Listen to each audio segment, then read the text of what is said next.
Eman Bacosa Pacquiao sinagot ang isyu ng pagiging touchy kay Jillian Ward matapos umani ng pambabatikos.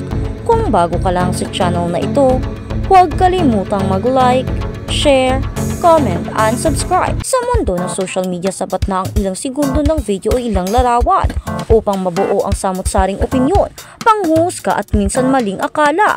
Ito mismo ang naranasan kamakailan ni Eman Bacosa Pacquiao, anak ng kilalang boxing icon at politiko na si Manny Pacquiao, matapos maging viral ang unang pagkikita nila ng kapuso aktres na si Jillian Ward.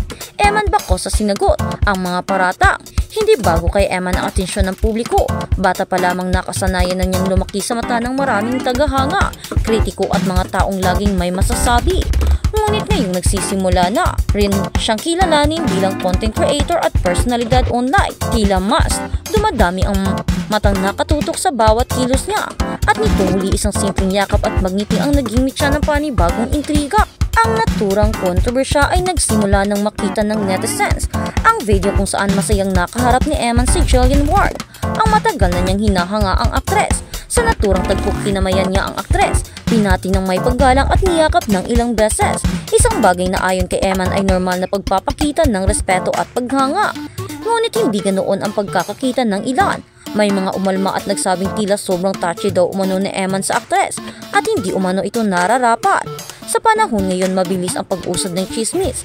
Isang komento lang ang sapat para magkaroon ng sariling buhay ang isang issue.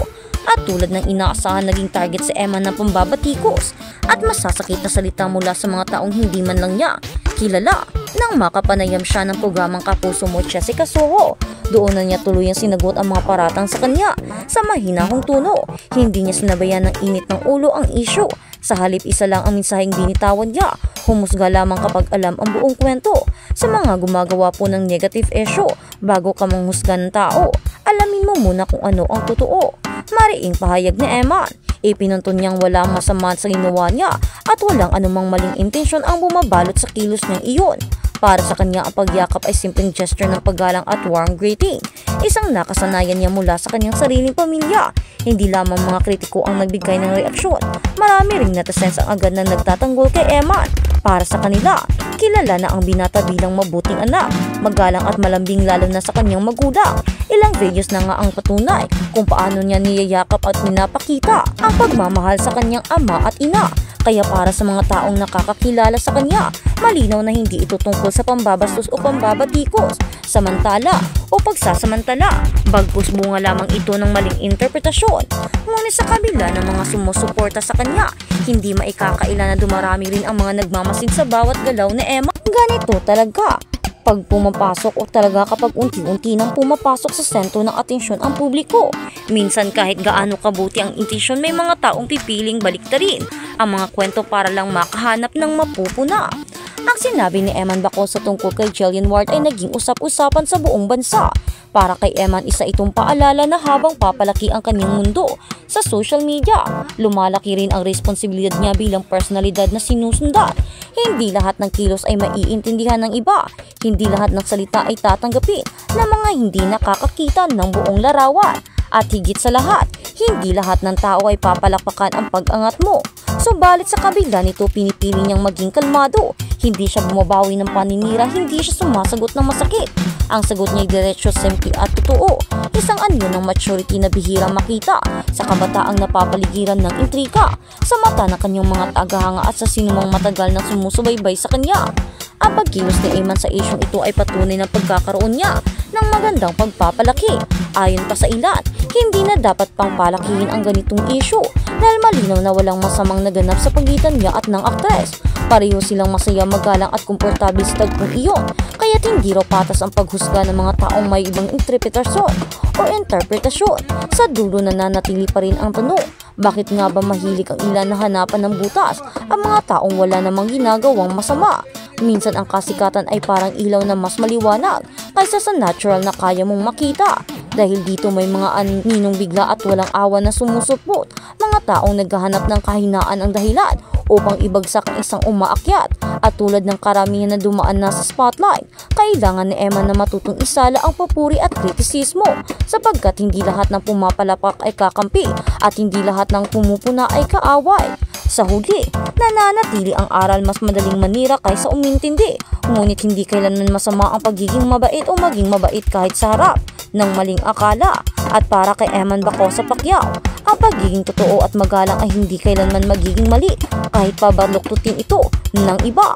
Ano man ang sabihin ng mga bashers, tila mas pinipili ng binata ang tahimik na pagtindig, hindi para patunayan ang sarili, kundi para ipakitang hindi siya kontrolado ng ingay ng social media. Ang mga taong lumaki sa pagmamahal ay marunong tumayo ng may respeto, lalo na kapag sinusubok. Ang tanong ngayon, titigil na ba ang mga kritiko o mas lalo pa itong magpapainit habang lalong sumisikat si Eman? Hindi natin alam, ngunit isang bagay ang malinaw. Sa bawat pag-atake may mga taong nakikita ang kabutihan at handang ipagtanggol siya. At sa mundong puno ng ingay minsan, sapat na ang ilang boses na naniniwalang totoo para ipagtanggol ka at para magpatuloy sa iyong mga pangarap. Sapat na ang mga iilan kesa sa karamihan na ang dapat at siyang dapat ay tunay. Kaya naman Eman Bacosa Pacquiao, lumaban ka lang at hayaan mo ang mga mapanghusgang tao. At sa kabilang banda, Pacquiao Brothers face off, Eman Bacosa at Chimuel Pacquiao compared. Kung ano ang pamumuhay ng mga anak ni Manny Pacquiao sa labanan at karera. Magkaharap ang magkapatid na Pacquiao, mga record estelo ng pakikipaglaban at karera sa paghahambing ng ulo sa ulo. Ang mga anak ni Manny Pacquiao na sina Eman at Chimuel ay kumakatok sa boxing. Nagtataka ang mga tagahanga kung sino ang babangon bilang kampiyon. Eman Bacosa Pacquiao, si Manny Pacquiao ang maalamat na world champion ng boksingero, ay matagal ng global icon. Ngayon ang kanyang mga anak na sina Jemel Pacquiao at Eman Bacosa Pacquiao ay tumutungtong sa spotlight matapos pareho nilang piniling sundan ang yapak ng kanilang ama sa parehong pakikipagkompetisya sa parehong dibisyon. Ang mga paghahambing ay hindi maiiwasan. Ito ay isang head-to-head na pagtingin sa magkapatid na Pacquiao. Ang kanilang mga record, mga stelo ng pakikipaglaban, mga pagpublikong persona at mga karera kanilang itinatayo. Si Eman Bacosa Pacquiao, 21, ay sumikat matapos manalo sa pamamagitan ng anonymous decision sa Australia sa Manila laban kay Nico Solado sa score na 58-55, 58-55 at 60-53. Manny, who was present during the event, expressed his pride. Syempre proud ako kasi nanalo yung boxer natin. Excited akong manood kaysa ako yung lumalaban. Ipinaalala niya kay Eman ang pagsusumikap na kailangan para umunlad, na nagsasabing mahirap, ngunit sinabi ko sa kanya na mahirap lang ito bago idagdag. Sigurado akong makakarating siya roon. Kasunod ng kanyang pagkapanalo, si Eman ay mas itinulak sa mata ng publiko sa mga panayang pag-endorso at ngayon ay isang namumuong showbiz career pagkatapos pumirma sa Jamie Sparkle. Dahil sa pagkakahawig niya sa aktor na si Piolo Pascual, nakuha niya ang palayo na Piolo Pacquiao. Sa kanyang karisma at ang kanyang candid personality ay umalingaw-ngaw sa mga fans online.